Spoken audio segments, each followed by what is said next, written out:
আসসালামু আলাইকুম ভাই বোন বন্ধুগণ, সবাই কেমন আছেন? আশা করি অনেক অনেক ভালো আছেন। আমিও আল্লাহর রহমতে অনেক অনেক ভালো আছি। আজকে আমি আপনাদের দেখাবো হিজাব সেলাই করা। হিজাব সেলাই করার জন্য প্রথমেই আমরা নিকাবটি রেডি করে নিব।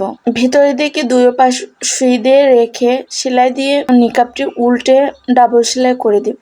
সেলাই করার পরে যে বাড়তি অংশটুকু আছে সেটুকু কেটে সুন্দর করে সাইজ করে নিব।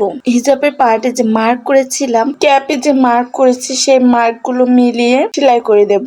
যে আপুরা নতুন আছেন, এই সেলাইটি স্লো মোশনে দেওয়ার চেষ্টা করবেন, তাহলে দেখবেন সুন্দর একটা ফিনিশিং আসছে।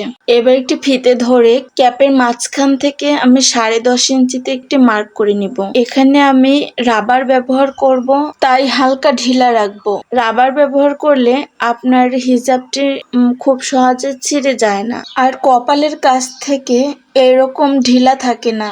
তো যাই হোক, 10.5 ইঞ্চির পরে আমরা নিচের দিকে ডাবল সেলাই দিয়ে নেব। তারপরে পিছনে যে জোড়ার কাপড়টি কেটেছিলাম সেই কাপড়টি সেলাই দিয়ে আটকে নেব। উপরে চাপ সেলাই দিয়ে নেব।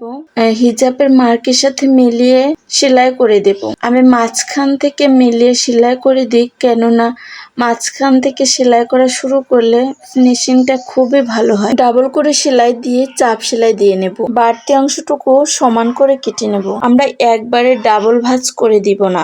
নিচের স্টিচটা দেওয়ার সময় অবশ্যই খেয়াল রাখবেন, যত চিকন করে ভাঁজ করা যায় অত সুন্দর ফিনিশিং আসবে। একবারে ডাবল ভাঁজ করে দিলে ফিনিশিং ভালো আসে না। চিকন করে সেলাই দিতে পারলে নিচ থেকে ঢেউয়ের মতো পড়ে, দেখতে খুবই ভালো লাগে।